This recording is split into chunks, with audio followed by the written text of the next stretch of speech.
ప్రపంచంలో ఎక్కడున్నా మీ గోత్రనామాలతో వేదమందిర్ నిర్వహించే ఆన్లైన్ పూజలు హోమాల ద్వారా దైవ అనుగ్రహాన్ని పొందండి. ఇంత అందమైన జయలలిత గారు అప్పుడు ఒక అమ్మాయి కోర్స్ నాన్నగారికి పరిచయాలు ఉన్నప్పటికీ కూడా ప్రతి చోటికి నాన్నగారు రాలేరు కదా, మీ రక్షణ మీరు ఎలా చేసుకున్నారు? చుట్టూ ఉంటే మగ ప్రపంచం అండ్ మగ ప్రపంచం వచ్చి మిమ్మల్ని పలకరించలేదు, ట్రై చేయలేదంటే ఎవరు నమ్మరు. అవును అవును అంటే అది జగమెరిగిన సత్యం. అలా అని వాళ్ళని ఏం అండలేదు. బట్ ఈ ప్రపంచంలో ఎలా మీరు మిమ్మల్ని మీరు కాపాడుకున్నారు? కాపాడుకున్నాను అంటే కాపాడుకోలేదనే చెప్పాలి. కాపాడుకోలేదు, ఎందుకు అబద్ధం చెప్పడం. పరిస్థితులకు అనుగుణంగా వెళ్ళాను. అందువల్ల నేను పెద్ద ఇబ్బందులు ఏమీ ఎదుర్కోలేదు. కొంచెం ఫ్రెండ్లీగానే మూవ్ అవుతూ నవ్వేస్తూ. అది వరకు ల్యాండ్ లైన్లు ఉండేవి, ఫోన్లు. ల్యాండ్ లైన్ తీసి పక్కన పెట్టేసేవాళ్ళం. అవుట్డోర్ వెళ్తే తలుపులు కొట్టేవారు. ఒక ఆర్టిస్ట్ అయితే నువ్వు తలుపు తీస్తావా లేకపోతే నేను ఇక్కడ ఊరేసుకొని చచ్చిపోనా అని అడిగాడు. పెద్ద ఆర్టిస్టా? పెద్ద ఆర్టిస్టే ఒక కాలంలో. అంటే ఎందుకు అడుగుతున్నానంటేనండి, మరి అది వాళ్ళు ఒక బంధం కోరుకున్నారా మీతో, లేక కేవలం బంధం లేదు, ఏం లేదు. బాగుండేదాన్ని, యంగ్లో ఉన్నాను, మంచి పర్సనాలిటీ, వ్యాంప్ క్యారెక్టర్లు వేస్తున్నాను, కూడా అదే అయి ఉండొచ్చు అనే ఒక అపోహ. ఎలా తప్పించుకున్నారు? కొన్ని తప్పించుకున్నాను, కొన్ని తప్పించుకోలేకపోయాను. తప్పలేదు. అంటే మీరు నిర్ణయం తీసుకుని ఎవరైనా ఒక నిర్ణయం తీసుకుని ఇలా ఉండాలని ఉంటే అది వాళ్ళ ఇష్టం. అది కానీ అయిష్టంగా బలవంతంగా గనక ఏ పరిస్థితిలోకి వెళ్ళినా కూడా అది బడి కావచ్చు, ఇంకోటి కావచ్చు, ఇటువంటి ఒక చాలా కష్టం కదండి. ఒకసారి అలాగే ఒక డైరెక్టర్ని రిజెక్ట్ చేశాను అనేసి అతను ఆ క్యారెక్టర్ కట్ చేసి పంపించేశారు. పర్లేదు అనుకున్నాను. అలా కూడా జరిగిన సందర్భాలు. ఆ రోజుల్లో ఎలా ఉండేది జయలలిత గారు మీకు? అంటే మనసులో ఇలా జరుగుతోందని ముందే తెలుసా? వాళ్ళు తలుపులు కొట్టేటప్పుడు భయం వేసేదా, లేకపోతే తెలుసు ఎలా తప్పించుకోవాలనే ఆలోచన తప్పించి ఆ భయాలు అవేమీ లేవు. తలుపులు బద్దలు కట్టలేరు. మన్నాడు ఏమన్నా అడిగినప్పుడు ఏదో దాటేస్తాం, ఏదో ఒక రీజన్ చెప్తాం. అవునా నిద్ర పట్టేసింది, ఫోన్ వినిపించలేదనో, తలుపు చప్పుడు వినిపించలేదనో, ఇలాగే మేనేజ్ చేసుకుంటూ కొన్ని తప్పించుకుంటూ, కొన్ని తప్పించుకోలేక, కొన్ని తప్పనిసరిగా. కష్టం, చాలా కష్టం. అయితే కష్టమని అనుకోలేదు. అంటే ఒకసారి పోయినా 100 సార్లు పోయినా పోయింది అంతే. ఇక మనకేం అది ఫీలింగ్ ఉండదు. అంటే కరెక్టేలేండి మీరు అన్నట్టు. అంటే ఆ టైంకి మీరు ప్రాక్టికల్గా సమాధాన పడిపోయారు అంతే. దానికి అంతే. ఒకటే ఏమో, నా వాళ్ళు బాగుండాలి. ఎలాగో వచ్చాను, నేను చెడిపోతే చెడిపోయాను, నా వాళ్ళు బాగుండాలి, అంతే. ఆ మంచి మనసుతోనే వచ్చాను కాబట్టి ఇప్పటికీ నన్ను భగవంతుడు ఈ రకంగా చూస్తున్నాడు 40 years ఇండస్ట్రీలో అని ఒక నమ్మకం. ఇప్పుడు అందరూ బాగున్నారు. చాలా సున్నితమైన ఒక ప్రశ్న అండి, ఇది అడగచ్చు అడగకూడదు, కానీ ఈ సోకాల్డ్ ప్రముఖులు వాళ్ళు వీళ్ళు మిమ్మల్ని ఇలాగా ఇబ్బంది పెట్టి, సరే వాటెవర్ ట్రై చేసి అది బలవంతంగా మీరు తలొగ్గినప్పుడు గౌరవం ఉంటుందా, లేకపోతే కేవలం జస్ట్ వాళ్ళ వాళ్ళ వాళ్ళ ఇంకా పైశాచికత్వం? కానీ పైశాచికత్వం ఏమీ ఉండదు, గౌరవం ఉండదమ్మా. Just matter of fact, need అంతే. రెండు ఉండవు, అది మరీ పీక్ ఉండదు. కానీ అంటే ఎందుకు అడుగుతున్నానంటేనండి, ఆ టైంలో వాళ్ళ ప్రవర్తన కూడా ఒక గాయం చేస్తుంది కదా మనసులో. అట్లా నేను అబద్ధం చెప్పకూడదు, ఎవరు అలాగ ప్రవర్తించలేదు. పైశాచికము లేదు, ప్రేమ లేదు. ప్రేమ అసలు ఉండదు. ఒప్పుకొని వెళ్ళాము, అంతవరకు. వాళ్ళ నీడ్ అయిపోయింది, వచ్చాము. తర్వాత ఎలా ఉండేవారు వీళ్ళందరూ? బాగానే ఉండేది మామూలుగా. షార్ట్ అంటే షార్టే, అంతే. సో అది అలాగా ఒక ప్రొఫెషనల్ సిస్టంలో దాదాపు ప్రతి హీరోయిన్కి, ప్రతి అందమైన నటికి ఇది సర్వసాధారణమైపోయిన పరిస్థితులు వచ్చాయి అనే ఒక బాధతో తప్ప మరీ మిమ్మల్ని ప్రోబ్ చేసి ఇబ్బంది పెట్టాలని కాదు జయలలిత గారు. అయ్యో లేదమ్మా. ఎందుకు అది నామ్ అయిపోవాలి, ఎందుకు ఒక బెంచ్ మార్క్ అయిపోవాలి అని అంటే, మనం ఈరోజు అనేక కమిటీలు పెట్టడాలు, ఇండస్ట్రీ ఇతర వర్క్ ప్లేసెస్లో వేధింపుల కమిటీ ఉండాలని చెప్పి, అంటే వేధింపులని వ్యతిరేకించే కమిటీలు. బై గాడ్స్ గ్రేస్ మాకు అట్లాంటి వేధింపులు ఏం లేవు, కానీ తప్పలేదు. అంటే అది కరెక్టే. అంటే వేధింపులు లేకపోయినా ఒక పాయింట్లో మీరు ఎస్ చెప్పకపోతే మీకు అవకాశాలు తగ్గిస్తాం అన్నది ఒక వేధింపే కదా. అవును అవును. అంటే మీకు టాలెంట్ ఉండి కూడా చెప్పాను కదా, ఒక డైరెక్టర్ పంపించేశారు సుగం క్యారెక్టర్ అయిన తర్వాత అనేసి. ఆ పేరు నేను అడగను, ఎందుకంటే మిమ్మల్ని ఇబ్బంది పెట్టను. వారు గనక ఇంకా ఉండుంటే గనక ఇంకా ఇబ్బంది పెట్టను. లేరు, పోయినారా? Okay, Malayalam director. Malayalam director. Okay okay. తెలుగు ఇండస్ట్రీలో బాగానే పోనీ మన ఇంటి పిల్ల అని ఏమన్నా అక్కును చేర్చుకున్నారా మిమ్మల్ని? ఇక్కడ కూడా ఇదేనా? అక్కున చేర్చుకోలేదు, చీకొట్టలేదు. రైట్. అదే సమయంలో మీరు గాఢమైన ప్రేమలో పడ్డారు కదా? అవునమ్మా, మలయాళం డైరెక్టర్.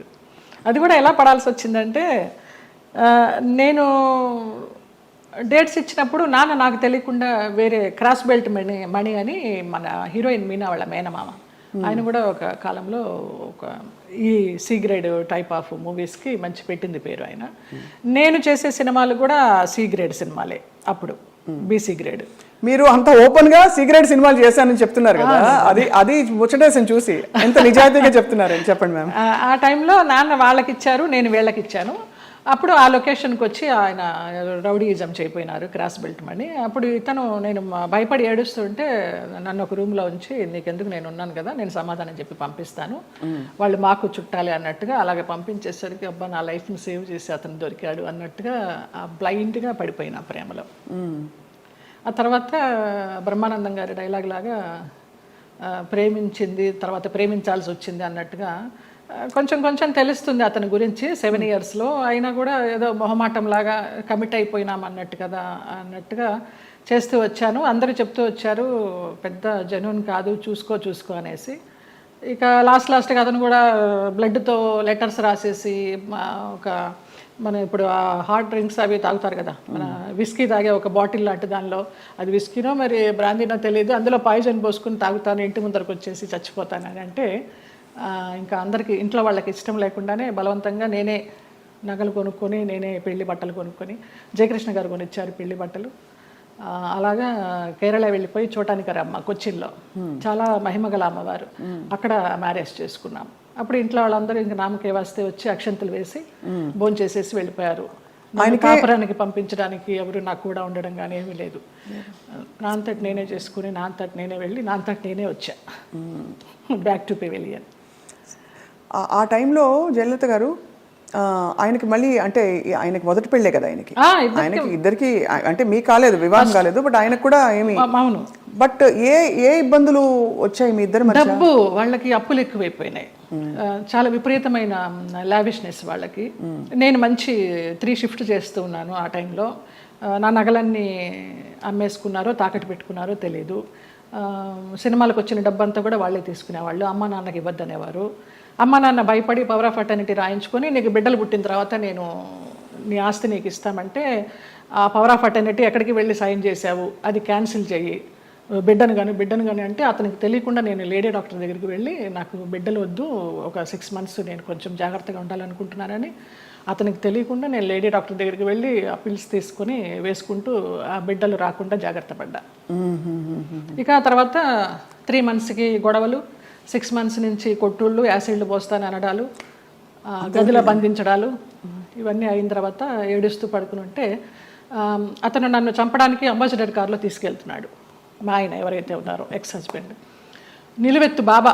ఫస్ట్ టైం నేను కాషాయ వస్త్రాల్లో అంబాసిడర్ కారు ఇలా ఆపి, నేను కూర్చున్న వైపు డోర్ తీసి నన్ను గబగబగా లాక్కెళ్ళారు.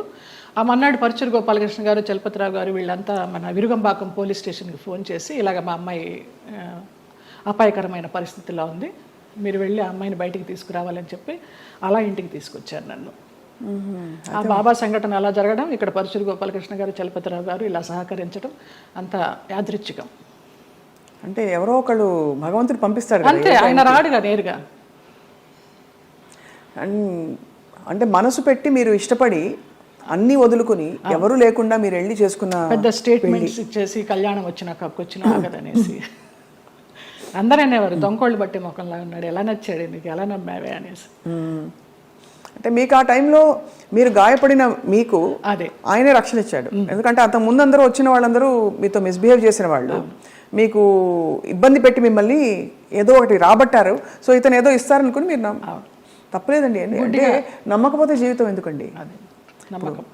ఇంపార్టెంట్ విషయం, మీరు నమ్మి దెబ్బ తగిలినా కూడా ఆ గాయం ఎక్కువ ఇది కాకుండా భగవంతుడు వచ్చి మిమ్మల్ని కాపాడు. నిజంగా తర్వాత అతను రమ్యకృష్ణతో నీలాంబరి సినిమా చేశాడు కన్నడలో.